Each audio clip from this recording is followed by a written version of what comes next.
Welcome to Wanna Bet, the daily gambling game show that takes betting seriously, but not much else.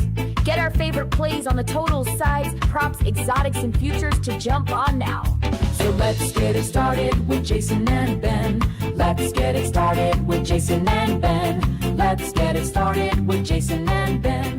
Så att det som känner konsoldater konsolferino. Let's get it started with Jason and Ben.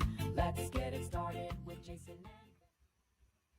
Welcome to Wanna Bet, where we do a lot of things well, but we specialize in kicking the shit out of NFL single game windows. We're running out of them. Good thing we're taking full advantage of the ones we have left. Beltway Ben. It's a celebratory day here at Wanna Bet. It's time to juggle 3 lobsters. We tell you guys to follow us on Twitter. Sometimes we think about these games, we keep looking at the markets, and we have epiphanies. And so we go to Twitter, and when we make those bets, we share them with you. We don't do it a lot. I don't do it a ton. But, the more I thought about Devontae Walker and that Ravens matchup with the Steelers, anytime touchdown and a first touchdown, you might want to check that out before kickoff. Plus 1,600, plus 6,600. Cashed. Ben, you and I talked before that Ravens-Packers game, and I got myself onto Malik Willis to score at least twice on the ground. We talked about it on our radio show. I forgot. People came up to me after we were doing the show at a bar. I forgot to give it out on Twitter before I drove home. But it hit. And then last night, I'm thinking about Shaheed. I think Shaheed could do something early in this game on an end around. Shaheed's a dervis on special teams. Purdy shat the bed against this defense every time he's faced it for the most part. Purdy threw the pick 6 early against these guys. That place is going to be nuts. He's going to force feed the tight end, but the tight end has a fumbling problem. Tight end's not super physical without Kittle. It sounds like I think Seattle's defense or special teams is going to feed off this environment and score the first touchdown in this game again. Plus 2,200. Shaheed. We destroyed that game last night, Beltway Ben. Destroyed it. And if Tonjes stays in the game, I got news for you. The Tonjes 20-yard or longer reception for plus 250, whatever, would have hit. He got stopped at 16. Arsenal somehow didn't score in that match against a shite opponent. Whatever. I'm off the Prem for a while. The Prem's been effing me. Brandon Cooks, plus 300. I know I gave it to you guys at 280. I had it at 310. 30-yard longer reception, Beltway Ben. Look, we destroyed it yesterday. We destroyed it. But the ones you miss, the ones you got effed on, are the ones that eat you alive. And Buffalo money line and that Cooks 30-yard reception. Oh, that was an interception. My ass it was.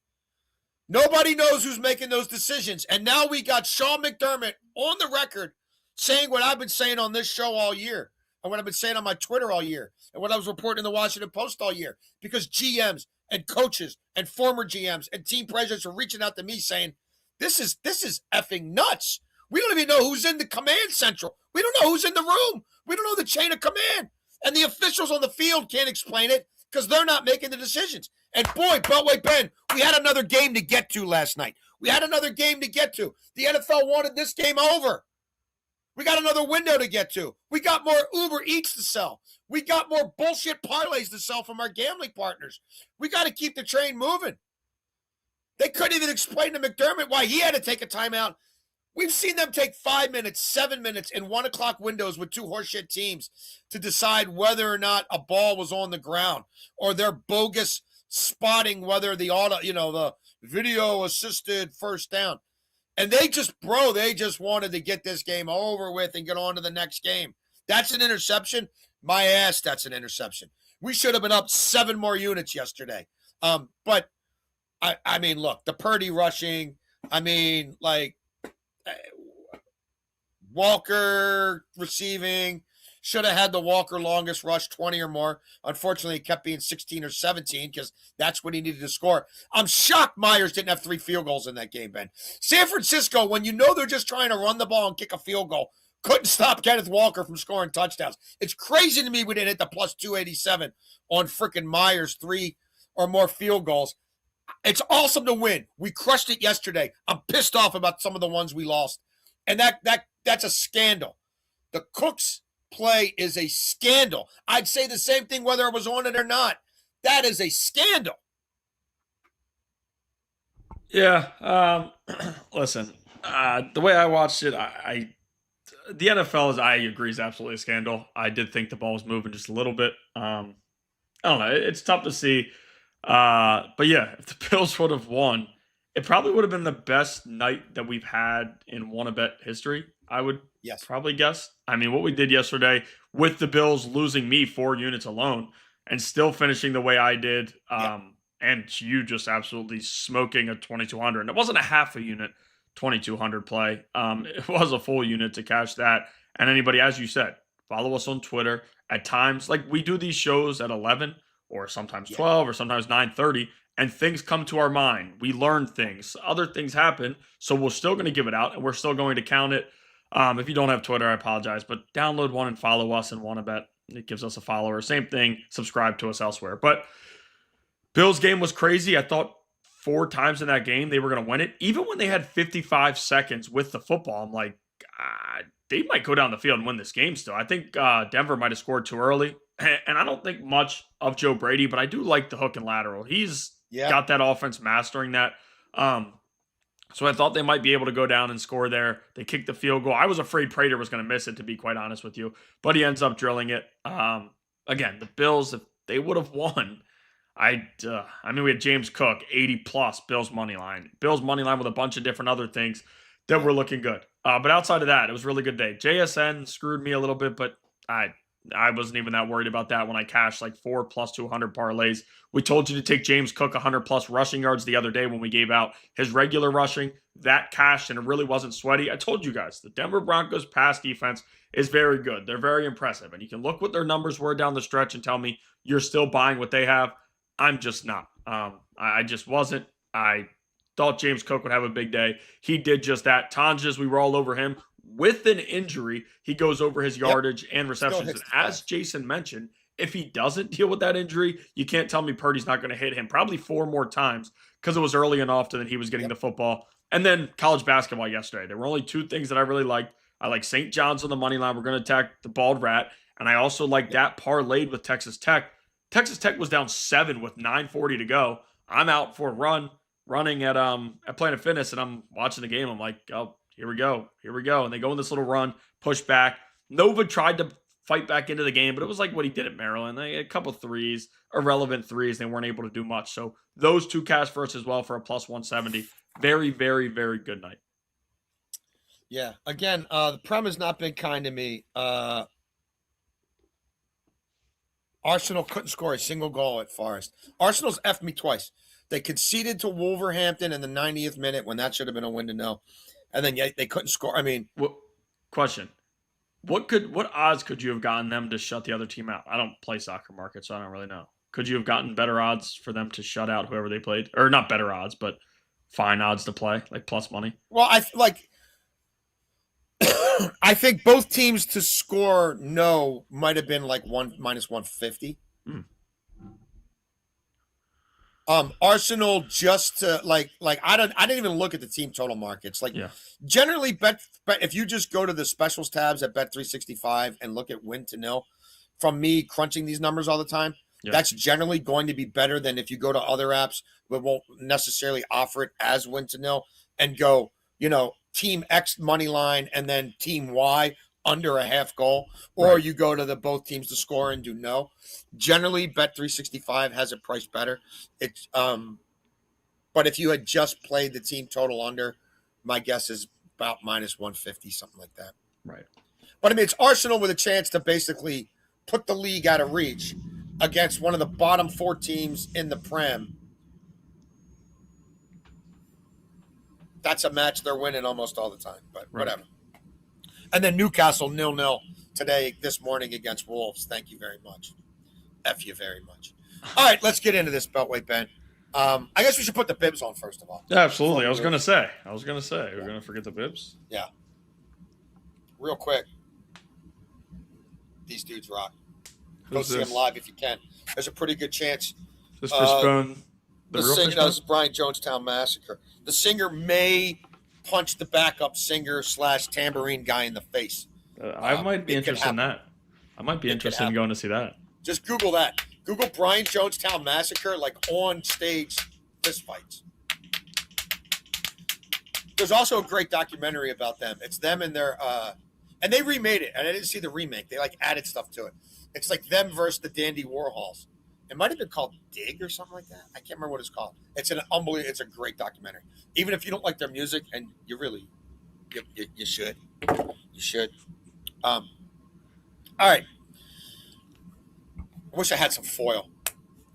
Oh yeah, Elon Mudskippers. That overcashed easy. Yeah. That overcashed easy. Yes. I did tell that. I did right. play that on my own, just for you. I'm going back to the Prem. I'm an idiot.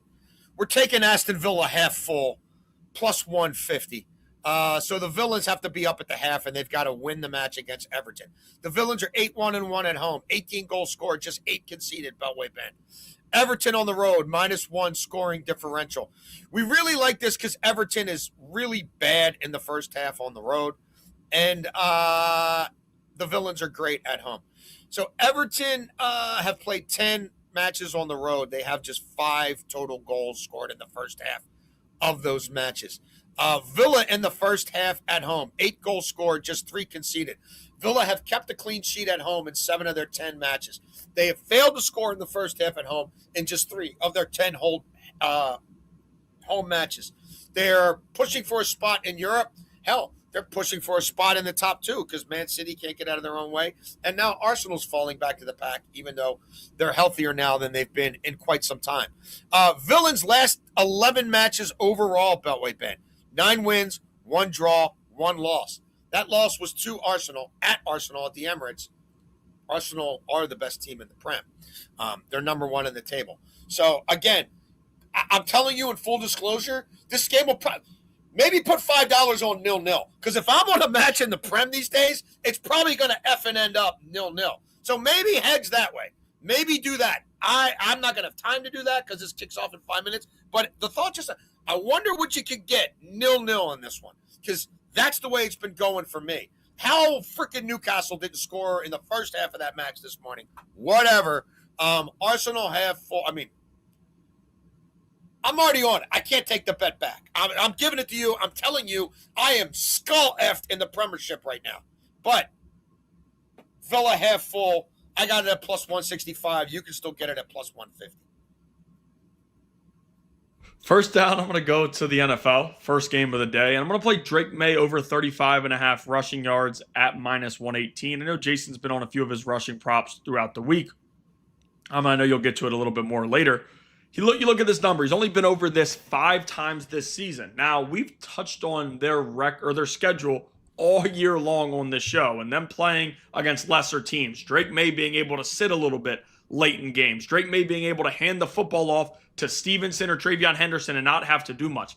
I don't know that this Texans defense will allow that today, right? We saw last week C.J. Stroud do whatever he could to give the other team the game. The Steelers had a million opportunities. They were inside the 15, and he throws a short arm pick for whatever reason, and they were still able to win that game in dominant fashion. Now, the Nico Collins injury, him being out, does worry me a little bit with the downfield offense, with the red zone, all of those things. But on this side, I would expect Houston to get after the quarterback. And if that's the case, as they've done all damn season long, Drake May's going to have to get out of the pocket and make a play with his legs. I know he likes to extend plays with the pass sometimes, but in this one, when you have guys like Stingley and Petrie in that secondary being able to stay with those guys and their speed, I think Drake May is going to have to make a number of plays with his legs. We've seen it this year. I mean, just a few weeks ago, he had 10 carries, just 26 yards. If he gets out of the pocket this many times, as much as I'm expecting today, he should be able to go over 35.5. I think this is a game that is tight, quarters 1 through 4. And if that's the case, he should be running. He should be throwing the football. And they're going to take that regular run away, right? Ramondre and Travion are not going to Yes. get off the way that they've been able No. to. So that means someone else is going to have to make a play with their legs, and it's got to be Drake May, the young quarterback. So give me Drake May over 35.5 rushing yards at -118. Yeah, we're all over Drake May today on the ground. Second down, again, I got screwed on Myers yesterday, but the two that I love kicking props going into this matchup, and frankly, I got on them a while back, but they tend not to lose value as much as other picks, so I thought I could save it for day of the game. We like Fairbairn over 7.5 kicking points. That's -110 pretty much everywhere. And then we also like Fairbairn 3 or more field goals plus 172. He makes as many field goals as anybody in the league. He attempts as many field goals as anybody in the league. He's had 3 or more field goals in a game 8 times this year. He's had 3 or more field goals in a game 3 of the last 5. And again, should have happened in Pittsburgh, but Stroud kept giving the ball away in the red zone. 14 times this year he's made at least 2 or more field goals. So that's baked into the cake. And I don't see him going back-to-back weeks without that happening. So for the kicking points, if we think they're scoring 2 touchdowns and we think they have at least 2 or 3 field goals, that gets us to the 8 kicking points that we need. It's not a great red zone offense for Houston. Their number one playmaker, Nico Collins, isn't playing. It's a defensive-minded head coach. He's a former linebacker whose defense is his special power, whose kicker is also his superpower, and Stroud just cracked the bed against a lesser team last week. I don't think they play around here. I think they're content knowing if we get to 16, those guys might not get to 12, or they might not get past 13. So I think that's how they're playing this game. I'm on the kickers. What can I say? Second down, we are going to the Rams in a way that, listen, I'm going down with a fight here. We got a number of futures plays on them, and we're also going to attack them here today. I said it on the show time and time again. I don't know that the Bears are what they've been. They've shut me up. I can't argue it, and I just don't fully buy what they have. I think if Sean McVay gets up 21-3 here, this ain't the Seattle game, right? He's going to win this damn football game. We talk about the beef between Johnson and LaFleur, and McVay dove into it a little bit, like he was going to touch on it, and he's like, you know what? You know that's my friend, but we're focused on a football game this week. He's going to be trying to run this damn score up. He's going to try to win this game. He's going to try to handle business for himself. He wants to get back to another Super Bowl. We've seen him win one before. I think this is the year still, even with their woes defensively. Shula's got to figure it out. I mean, you're getting these head coaching interviews. Again, I wouldn't hire him, but if you're getting these head coaching interviews, you better figure out this defense. And it comes against a Bears team who they've had some explosion, but most of that is as the games go on. They bury themselves. They start seeing some prevent. They start seeing some light defenses, and they're able to take advantage. And at those times is where those defenses get the interceptions and force the turnovers and turn things. I don't know that that's going to be the case here. I think it'll be close for a majority of the game, but I do like the Rams to come out on top. I just think they're the better football team. I don't care that this game's in Chicago in the cold. Jason talked about it throughout the week. Matthew Stafford has played perfectly fine in the cold. He used to visit this stadium once a year. It's just regular for him. And you could tell me, oh, well, he plays in a dome. He played in a dome in Detroit. Yeah, he's also played damn well on the road in a lot of spots, including Philadelphia last year against a team who ripped Patrick Mahomes' face off and won the Super Bowl in dominant fashion. Stafford was inches away from beating that team. I think he gets the job done today. If you look at their wins, he's got 200 plus in the majority, and he's dealing with a banged up hand. But they're not the offense or the play callers that are just going to say, you know what, Kyron Williams, you're running the ball, 50 times, and we're going to deal with that. No, Stafford wants to throw the football. Stafford's confident in himself. I am comfortable with him, with Devontae Adams on the field, who we'll get to in a second, with Puka being the best wide receiver in football. Give me the Rams on the money line and Matthew Stafford 200 plus passing at -133. I believe in the scuba suit. I believe last year at this time, Stafford went to Philadelphia where it was bitter cold, and it was an ice storm, and it was a snowstorm, and it was handling of the ball that was a problem. But I also know he threw for 300 yards, and they ran up 420 yards on Vic Fangio's vaunted defense, which is 10 times better than the slop he's playing against today. I believe in all of that. I also believe, Beltway Ben, that it is half time.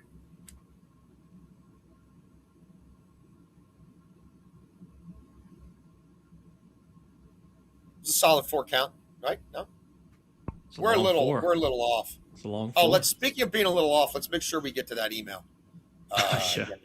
Yeah. Karens. Karens everywhere. We're a country of Karens.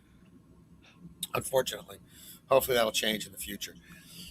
Third down, Beltway. Ben, couple more plays in this game. Let's start with Caleb Williams to rush and pass for at least 225 yards and to throw for 2 or more passing touchdowns, plus 175 at the Bet Rivers is the best place you're going to find that right now. Do we have this laddered at 250 and 275? Damn right. Do we think Caleb's going to go off with his legs? Yeah. Do we think Chris Shula's defense is shite? It's kind of shite lately, and we think McVay knows that, Ben, which is to your point. He's going to keep scoring because he knows he's got to keep scoring because the Bears do crazy stuff in the fourth quarter because Ben Johnson is really good because Caleb is a unique talent, and their defense keeps giving up 26 or more a game. I think Caleb's going to be able to do what he wants to do here. Caleb's had at least 242 passing yards at 4 of the last 5. He's thrown for 2 touchdowns with regularity. He's thrown for at least 239 in 5 of the last 8. He hasn't run that much. He's going to run here. All these quarterbacks are running here. Bo Nix ran like we told you he was going to run. This is a good pass rush. His left tackle, who nobody's talking about, is beat up. He might be the fastest quarterback in the league. When he hits the second level, the afterburner, the Jets are legit. We've got a Rams defense that's allowed 238 or more passing yards alone in 5 of the last 6. They've allowed 2 or more passing touchdowns in 5 of the last 7. They've allowed 238 or more passing yards in 7 of the last 10. We've got the feet and the arm going here. Rams secondary, kind of in a shambles. The pass rush better really get home, and I think it will in a couple critical moments. But I think there's going to be a lot of loose yards between the 20s here for Ben Johnson to attack with his quarterback. We also like Puka Nacua, 100 or more receiving yards and an anytime touchdown, plus 200. If you just want to play the anytime touchdown, which you can still find at like minus 110 and minus 105, knock yourself out. Last week, a better secondary with the Panthers took away the boundaries and forced him to throw over the middle. So he just threw it to Puka and crossers all day long, and he gets his 100. Like, no DB on the Bears can handle him. I don't think the Bears' zone coverage in general can handle him.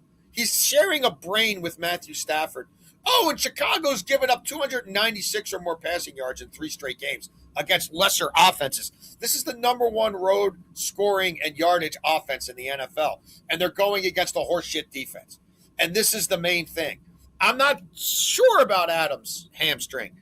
The tight ends, it could be any of them at any given time. But I think Puka's getting his 10 or more targets here, and I think there'll be several explosives, and I think he can score from outside the red zone. He's just a matchup nightmare. So, look, I think Stafford's going off, and I think Puka's along for the ride. Yeah, I'm going to go to a receiver prop similar to what you did. I'm going to play Davante Adams. I'm going to take the risk. I'm going to take him over 54.5 receiving yards at minus 110. When he's been on the field, he's been over this more than not. I mean, he's gone over it regularly, and you have a Chicago defense. We talked about how bad they are against the run. It's just the same against the pass. The only difference is they're able to come away with some interceptions here or there. And you know they're going to be slanting Puka's way a little bit. If that's the case, Davante Adams is still a wide receiver 1. What the Rams did in adding Adams, and Jason talked about during the offseason, talking to people there, how high they were on Adams and what they saw just in OTAs and early in camp. Like, this is what's going on. He's going to get the football. They're confident in that way. Now, there's been a few weeks where he's had, 3 or 4 catches, 30-some yards.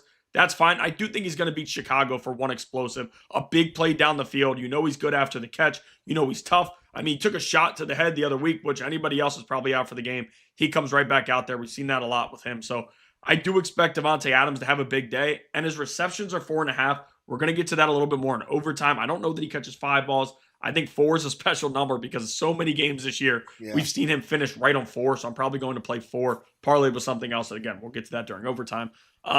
He catches 4 passes. One of them will be a 20-plus yard pass. Stafford, I talk about it. He has his guys. Puka's been one of them, but so is Davante Adams, especially in the red zone when they get down there. I do think he scores a touchdown today.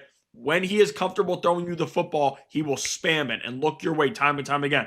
Puka's too covered. That's fine. I'm going right to my next guy, and I know he gets the tight ends a little bit involved. Last week, Davante Adams comes back from injury. First half, I'm like, well, He's still banged up. They don't want to give him the football. All of a sudden, in the second half, 5 catches, 72 yards, and a long of 23. I think we could see that again here in this matchup.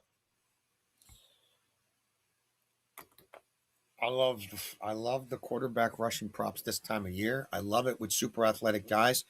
And I love it, frankly, with super athletic guys who haven't really leaned into it as much lately. So the markets start, to me, reflecting real value. So let's start with Drake May. Long rush over 13.5. It's around minus 120 everywhere. We also like Drake May in the alt markets to have a rush of 20 yards or more, which is plus 325. They're going to have design runs for him from the giddy up. They have to. Like, they don't trust Henderson as much as they should because he fumbles and he can't pass protect. So he's the explosive back. He's going to be limited. Stevenson is the plow horse. He ain't going off against this defense. They're going to have I know Josh McDaniels. Josh McDaniels will have some ish for this game. He will have ish early in this game. They're going to play option football. And this kid's going to have some keepers and some design draws, and he's going to break one. The Chargers defense is no slouches. They're athletic. They've got some dudes. They couldn't contain him. I also think this pass rush, because it is so good, a few times are going to find themselves a little too deep, and this kid's going to step up and take off for 20. Or it's going to be 16-3 late, and they're going to sit back in a shell, and guys like, even then, Diggs and Henry can't separate because they're Diggs and Henry at this stage of their career, and this kid's going to take off and run. Also, Houston, second worst in the league, yards per carry by quarterbacks.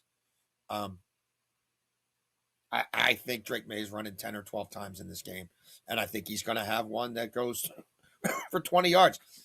Caleb Williams, long rush, 20 yards or more, plus 500. The kid has a pure burner. The kid knows how to gain the corner. He can run over people like Emmanuel Forbes in the second level. He may truck you before you truck him. I get it. You can look at all the numbers and say it hasn't happened a ton. He's playing for his life at home in the playoffs with a master tactician schemer who, again, I think is going to lean into the fact that this kid is my X factor. He's my secret weapon. And at times I got to let those legs go. I've got to put him in positions where I roll him out and tell him just take off. Rams pass rush, those guys are young. They're a little naive. They get over aggressive. I think they're going to get too deep in the pass rush. They're going to fail to have that must rush going. And this kid's going to see it, and he's going to take off. And if he gets past the landman, he's going to go for a long way. So 5-1, just too much value there. And then fourth and weird. Part of why we got to the Shaheed thing and then the Seattle first touchdown defense special teams yesterday was because we had played Chicago yesterday and we're going to give Chicago out today. And I don't hate Chicago defense special teams as a first touchdown play. And it would be weird for that to happen in consecutive games in the NFL playoffs. But Devin Duvernay is going to be a problem for the Rams' horseshit special teams. They fired a special teams coach. It's still horseshit special teams. What do I say about this family tree all the time, Beltway Ben? They've got an Achilles heel. It's special teams. LaFleur doesn't win the division because they can't handle a 2-point conversion, and they effed up special teams all year. The Rams fired their special teams coach. They've got issues. What happened to Shanahan? Part of the reason I was on that thing last night, because it's Shanahan special teams. Garbage. We've seen Stafford throw some pick sixes. This is a ball-hawking Bears defense. I don't love their defense. They do turn you over, and they do flip the field. So, plus 550 on a Chicago defensive or special teams anytime touchdown in fourth and weird. It ain't that weird to me, Beltway Ben. Yeah, I just mentioned it. It's not really long. Well, that's not fun. Don't say that, Ben. It's not too much of a long shot. We're going to play Devontae Adams anytime touchdown at minus 110. He's got 13 this year. He gets in the end zone. They get down to the 5. You know what's happening. They treat him like Mike Evans, and we know that he's had a lot of success. Now, we touch on the hamstring injury. He's dealt with some things. Even last week, they tried to get him a look down there when he was dealing with the hamstring. He had an extra week of preparation. He gets an extra day for whatever reason. I know Jason talked about the damn NFL schedule, but he did get an extra day. Hopefully that can help him here feel a little bit better. And he looked good down the stretch. He had 13 targets last week in his first game back after we've seen him dealt with all those injuries, and he just got hit in the head, hits the ground. I'm thinking, okay, he's done. Comes right back out on the field. Devontae Adams is a dog. He wants the ball in the red zone. Stafford wants to get him it down there. We saw Puka eating in the red zone, scoring touchdowns when Devontae Adams was out. I would say here Devontae Adams gets one of those jump balls that comes down with it against a Bears secondary that's more just opportunistic. I don't really buy anything they have. I mean, they got some skill and some talent, but like this Rams passing attack is going to be too much for him, and I think Devontae Adams has his fingerprints all over it. Wouldn't surprise me. I believe he led the NFL in first half passing receptions, was second in the NFL to Christian McCaffrey in first half scrimmage touchdowns. Just saying. They could be a first half there, and you're gonna get good plus money. Just putting it out there. Before we get to overtime, because you brought up the schedule. So how about this if you're the Buffalo Bills? You got one of the best players in the NFL. Everybody knows he's got a bum foot. They put you on extreme short rest. And they put you in the first window of the following week on a Saturday in altitude against a team coming off a bye. You play an overtime game. They don't want to decide. The officials shouldn't decide it on the obvious PI when Brandon Cooks is this far removed from his jersey because they're yanking him. Right? We can't decide it there. Let them play. Then we get to overtime when the Bills really could use an extra breather, and they want to shoot right through the Cooks interception just to keep playing because we got more stuff to sell. We got another game starting in Seattle. We don't want to slip that kick too far. And then all of a sudden, now we're not in let them play mode anymore. Now we get 56 yards in PI to move down the field to decide the game. So if I'm McDermott after the game, I'm like, wait, I had to use a timeout just to get them to look more at that play. I don't even know if they look more at that play because the Schaefer's the crew chief can't really tell me anything on the field. And I'm asking his big brother really looking at it, and he only knows what they're telling him. I don't even know who's in the room in New York. I don't even know what the chain of command is. And we're not in it. We don't want to slow the season down to look at that one. But I've been in all these bullshit games all year long where they've had long delays to look at a spot. I mean, competitive balance. Really? Why were the Bills in that window? Why was that game played in that window in the first place? Just for TV money. The same reason that, in my estimation, get on to that next game. Get on. Let's go.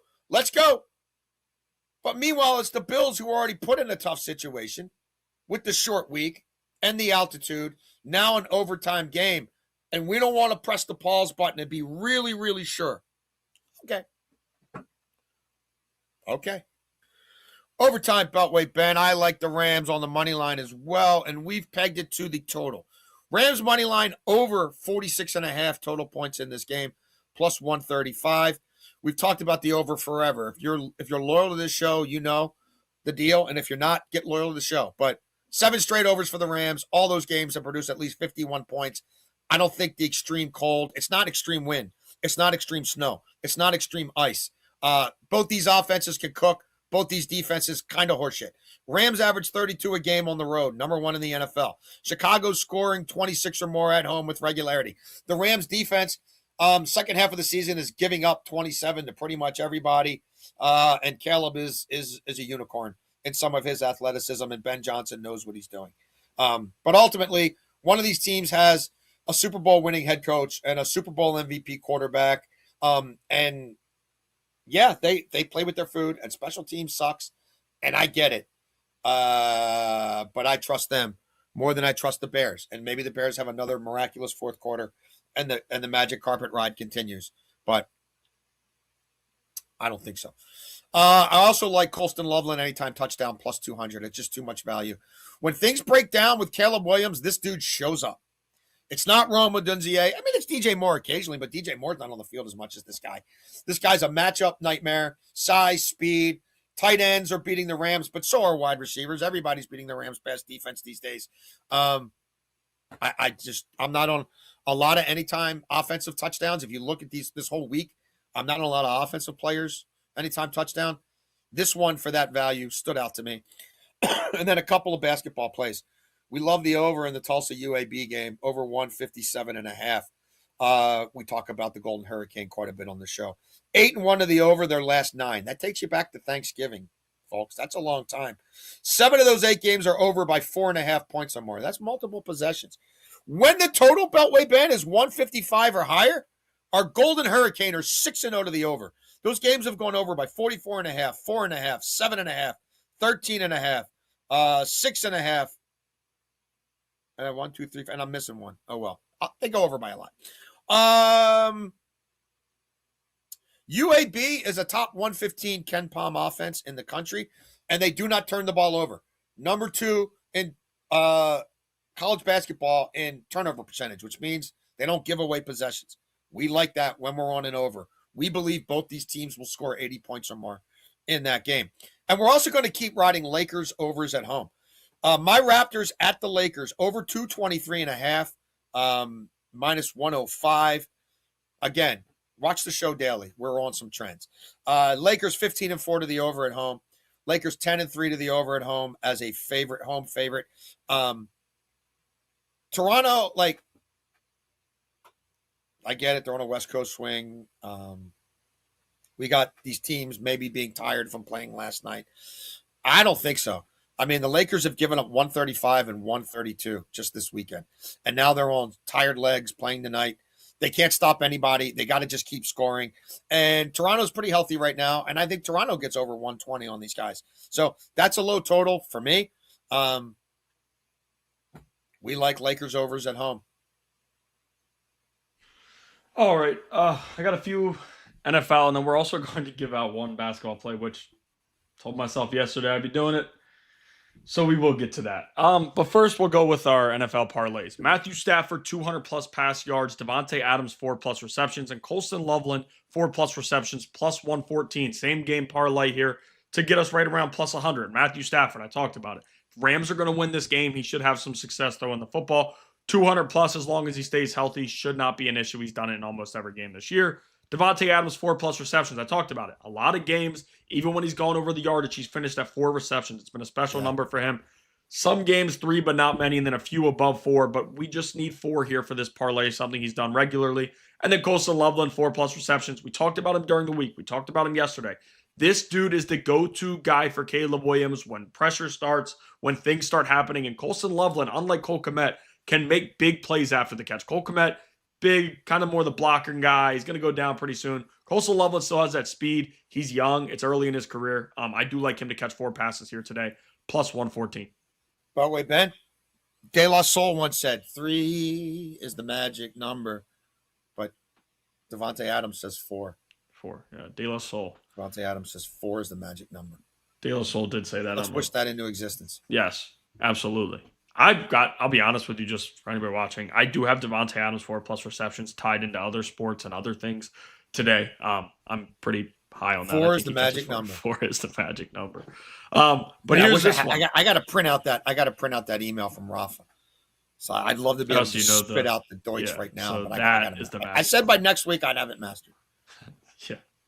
I wanted to do 2 basically plus 100s, but this one I had to throw Loveland in just to get us to plus money because, again, I don't think that Texans-Patriots game is going to be a prop game. I just really don't. No. So here, we are going to bring a few things down and play this. Christian Kirk, 3-plus receptions. Dalton Schultz, who we were on earlier. We've seen his number move up about 5 yards because Nico Collins was officially rolled out.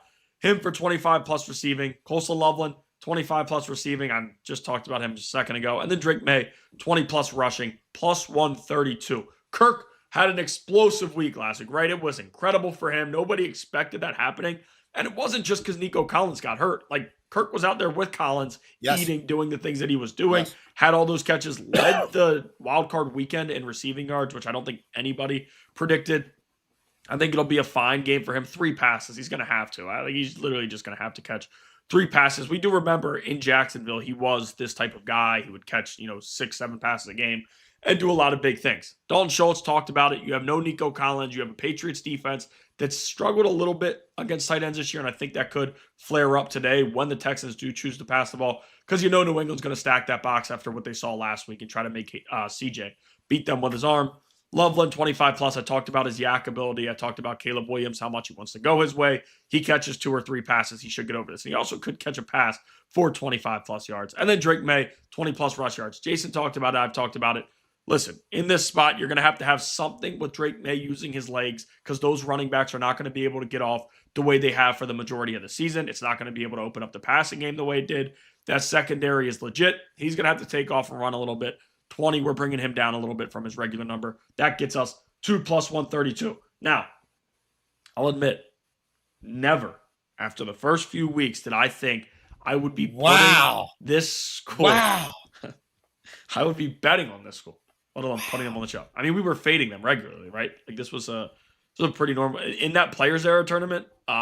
Whoever we on our Mount Rushmore, we could put whoever played against Maryland. Quite honestly, Yes. But no, I think they're going to beat Penn State today. I look at the record and don't see another Now or win. never. Exactly. Like you're not going to win another game, quite honestly. And Buzz has them usually playing good for one half. He talked about it the other day. Yeah. We can take the first half here and the second half there and put them together. Well, Buzz, you can't do that. You've been coaching for long enough to know that, buddy. You got to get it right today. You're facing a Penn State team that's not very good. A lot of people turned their head with them earlier in the season because it's like, oh, man, they only have one loss. They haven't lost many games. Pitt ran them out of the gym. They've been a bad team. They played a couple teams close, Michigan State, whatever. I'm not buying anything Penn State has. Maryland is home. You want to win a game, it's going to have to become against Penn State, who is just not a basketball school. So give me Maryland on the money line at minus 122. Interesting. Before we show our work, by the way, Ben, we ask for emails and we appreciate feedback. We appreciate negative feedback. Yes. We appreciate commentary of all sorts. But we would hope that it would be couched a certain way or presented a certain way, with a certain degree of decorum or maybe even, an acknowledgement that we are providing a free service here. I'm going to say the average show we do, Beltway Ben, I'm going to say 8 hours of work goes into it. And that might be conservative. Yeah. That might be conservative between the two of us. And the time it takes to be working ahead, looking at these games, finding the lines, even when we've played it a day or two ago, reline shopping for you guys to try to give out the best we can. Ben, building the graphics, getting everything together, then chopping it up and sending it out on social and sending it to the Spotify and and I'm not looking for attaboy. I'm not looking for anything. I'm just saying, in return, we ask for nothing. Maybe if you could subscribe, that'd be great. It costs you nothing. Like what we're giving out, I would put up against any tout service. And I can tell you, for 3 years, I picked behind a paywall at CBS Sportsline, and I know who was doing well and who was horseshit. And they weren't giving out stuff like this, all these plus money plays. And I'm just telling you, they weren't hitting like this. And then I've been a part of a Discord that we used to give out on here, where I know what was being charged, I know what was hitting and what not was hitting, and who was hitting and who wasn't, and how it was being played. I know how the game's played. And I'm telling you, if we just shut this down and did it as hey, from here on out, here's what you got to pay to get these picks, and we're going to keep showing all our work, and we're going to keep keeping score, I have a pretty good idea what we can make from it. But that's not the model we're going with. Maybe we get there one day. So I say all that as a precursor to this email that arrived at wantabetwithus@gmail.com yesterday that Ben made me aware of. Yeah, I'm not even going to read the name. We'll just get to the email. And you guys tell us who the dick is. You tell us in the comments and email, who's the dick here? Right. For almost all of overtime on Wednesday's show, the audio cut out. Neither of you recognized it, but this has happened before. You need a way to realize this when it happens. Okay. First and foremost, and I don't usually get angry about emails. I don't usually respond. Jason usually responds. This one I was furious. I responded right away. First off, as you all know, I have the stream going while we're live. I always see when things go wrong. I have my audio up, and I'm not signed into the WannaBet account. I'm signed into a different YouTube account to make sure that for the regular viewer, you see what's going on. Now, anything can happen when you're watching a YouTube video. Your internet can go out. Your connection can be a little off. You got to swipe out of the app and come back. And most importantly, with YouTube Lives, you can rewind and watch it again and catch back up over time. That being said, you need a way to realize when this happens. Okay, first off, this guy's also complained time and time again about stuff. I've seen him do it before. And I immediately go back and watch the video, and there was no cutting out. Now, easily could have said, hey, guys, overtime, for some reason, the audio cut out. Could you check if something was going on? If not, it might be on my end. Could have approached it one way instead of, no, you need to realize when this is happening. Well, actually, we don't have many complaints. I know a few times people have said their audio. You have to realize you guys have the YouTube app. We have it as well. And when we're watching it, it's live, it's working well. Something could be wrong on your end. Something could be going there. And you also can always go back, as I said, and rewind. And immediately, like I've seen him comment similar things before, and I've gone back and listened, and it's still been working perfectly fine. So could be on his end. Yes, 100%. But if it's an audio thing, we've got the show on YouTube with all the graphics under it. We got the show on Twitter that has all the bets put out there. Yeah, and he's saying he sends this on Saturday. He's talking about Wednesday's show. Right. If it happened on Wednesday, he could have sent us an email. Hey, I couldn't see overtime. I would have emailed you back the overtime picks if you didn't do it like an a-hole Karen. Right. But yeah, like we're doing it for free. Hey man, I want to make some of those bets tonight. I appreciate the show, but I couldn't get overtime. What could you tell me what was in overtime? There's a reason we don't put it out we don't give it all out because we want you to watch the show because we're trying to build the show. Right. I emailed back to this guy. I don't know who you think you're talking to, but you can take your Karen bullshit somewhere else. You are getting a free service. You're welcome. Yeah. Like you come at me like I'm an a-hole, I'm gonna come back at you that way. I agree. There was no acknowledgement of, hey, it's pretty cool what you guys are doing. Like nothing. Yeah. Am I the a-hole? You didn't give me my free money fast enough the way I wanted it. My internet connection was janky, or your internet was like. Hold up. Can I read? Because I sent him a pretty long email. I was as nice as I could be. I said, you seem to be the only one that deals with this issue. We've gone back and listened multiple times. No issues. Thank you for the feedback, but this doesn't seem to have anything to do with us. If you're having any issues, you can also listen wherever you get your podcast. The audio sounds perfectly fine there as well. His response: I went back and played the show and the audio was fine. All a mystery to me. Thanks for the response. Are we being serious? Again, I'm going to we've gotten negative feedback, but it's been like, it hasn't been that like give me my damn free money, bro. Yeah, right. I'm in the red on this thing in terms of as a content entity. Yeah. So, sorry, bro. It's available in 3 different forms every single day, and you can see that even if you can't hear the audio, the goddamn bet's on the screen. What else do you want? I got a life. We got a 4-hour radio show we're doing. I mean, like, come on, man. Come on. If I was charging you for this, it'd be one thing. But even then, that's kind of a horseshit way to go about your business.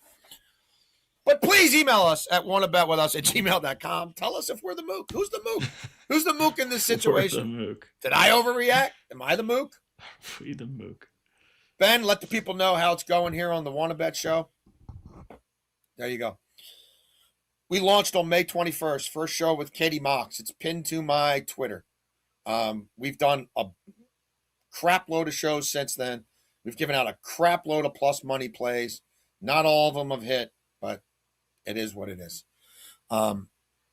We appreciate you guys for tuning in, even the Karens. We do appreciate you for tuning in. Just don't come at me like a Karen. 11 a.m. tomorrow, right, Bill? No, tonight. Yeah, I almost forgot. Because I've got the basketball tournament. You've got you're hosting on 105.7 The Fan in Baltimore from 10 to 2 tomorrow. You can watch on YouTube. Yeah, tune in. You can listen on the Odyssey app, Spotify, whatever. After the fact, Spotify, not real time. So we're going to do a live show tonight after the football game to give you our Monday plays. Yeah. Champions League's back. Huge college basketball slate on Monday, and there are some games we definitely like. Decent NBA slate. And I'm going to be on, we're both probably going to have at least a NFL play early once we know these matchups for sure.